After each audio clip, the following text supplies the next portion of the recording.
Hello and welcome. This is Plato does English, and in this video, I'll be doing an analysis of love in The Great Gatsby.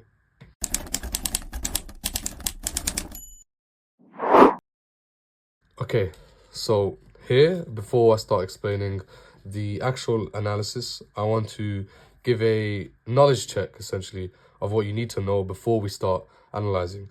So this section is hinterland knowledge, and what I want you to understand is some literal interpretations of things like love. And so in literature, love is a representation of emotions, behaviors, and feelings of affection. And I really want you to understand this interpretation and apply it and see and test how valid it is in the face of love that we will see, for example, the love of Tom and Myrtle, okay? And so modern understandings of this love is popularized by the likes of Jane Austen, and an example is in her Pride and Prejudice, okay? And I want to see, is Fitzgerald influenced by this interpretation? And just to add, these two understandings are really key in your essay. I think if you implement them, it'll be a really nice part of your essay. Further, I want you to understand the definition of a destruction of love. And this is defined as a process of erosion. And so, does this erosion take place? These are the type of questions I want you to ask yourself as you go through the video. And so, the final part is patriarchal examples of love.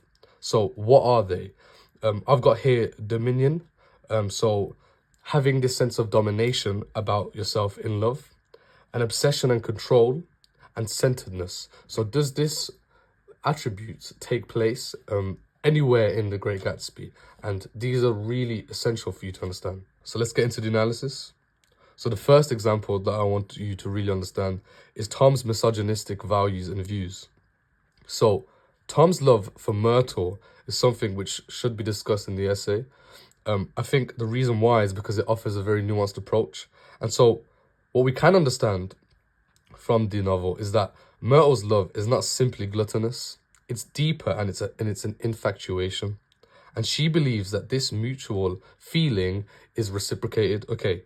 And the reason why she thinks this feeling is reciprocated, even though Tom does not want to marry her, is because she has this belief in the convention that Daisy's opposition to divorce is what's not allowing their marriage to be consummated in a sense. And in chapter 2, she says she's a Catholic. They don't believe in divorce. And I think this truly makes it clear the naivety and the domineering reality that Myrtle has succumbed to, right? She doesn't even understand that Tom does not like her. Tom only likes her for those sexual values, for her promiscuity. And so this is a very typical understanding of men in literature, of men in love. And we can see this throughout all of poetry, for example, which you will do in other parts of the syllabus. And so what we can say is that while this is a conventional trait, Tom's feelings are not as deep-rooted as hers. And rather, Tom lusts after Myrtle and her smouldering sexuality, as showcased in chapter 2. Okay, so another interpretation I want you to understand as part of Tom and Myrtle's relationship in The Great Gatsby is how Tom acts as a controlling character, right?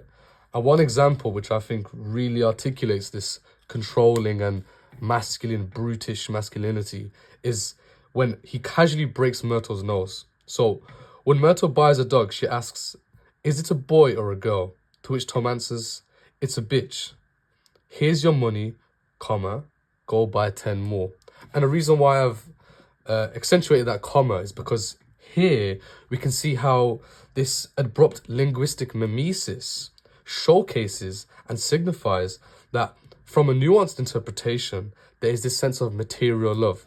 The pausing here also, which creates a caesura, showcases an element of immediacy. And so a way that I can give this as an example is it's like me saying, yo, go do this and I will do this. Right? In terms of literature, it's very powerful. It's pushing, it's pushy. And what we can say is that this depiction of love is emblematic of Tom's brutish nature, right? He's treating essentially Myrtle as this bitch, as this dog, comma, go and buy 10 more.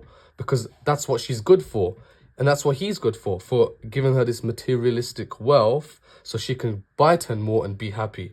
And so this really is an important understanding because it shows that materialism isn't always the way to go, right? Like you can buy someone as much as they want or even more than what they want, but that love is still perhaps not even reciprocated.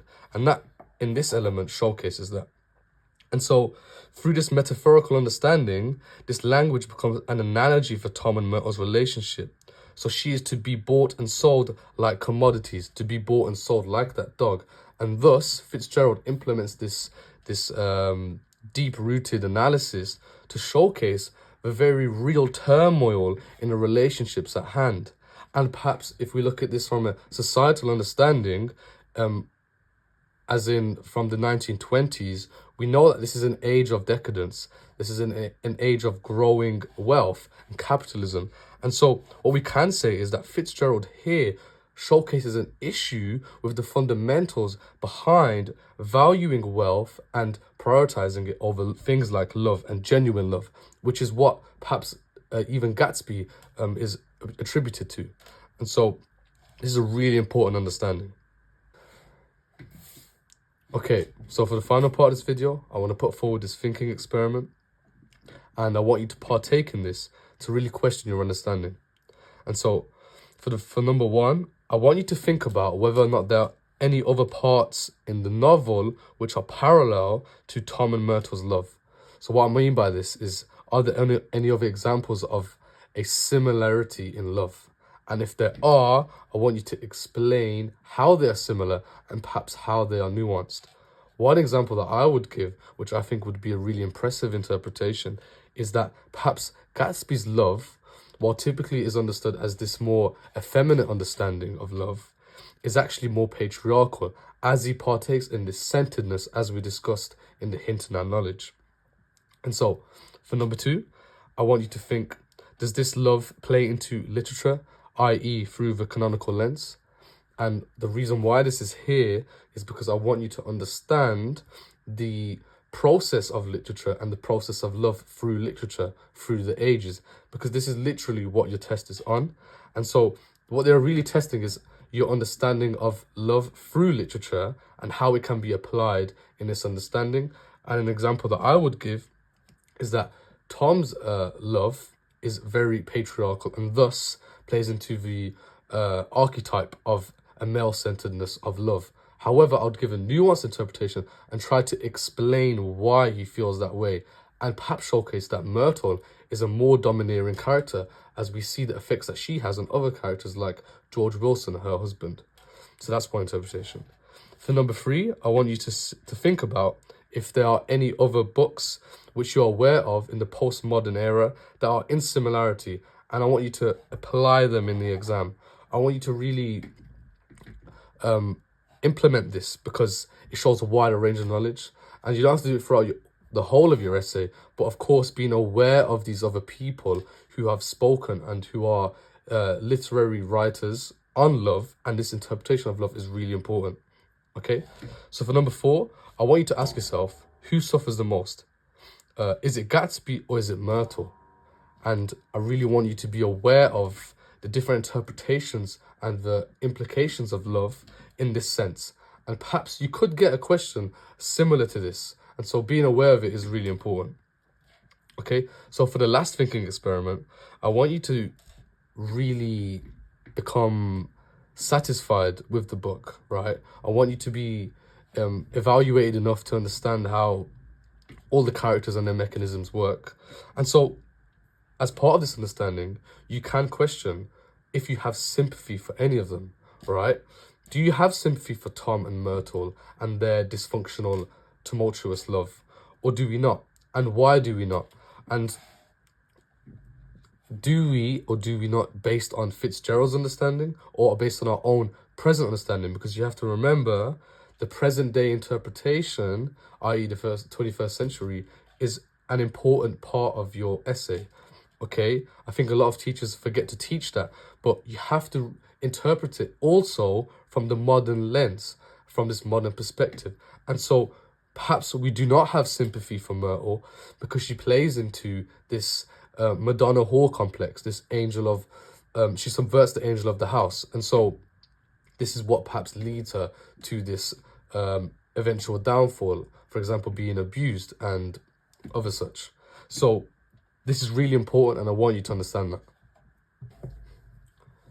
Okay, so thanks for watching. This is Plato Does English. If you like this content, like and subscribe. If not, it's okay. Bye-bye.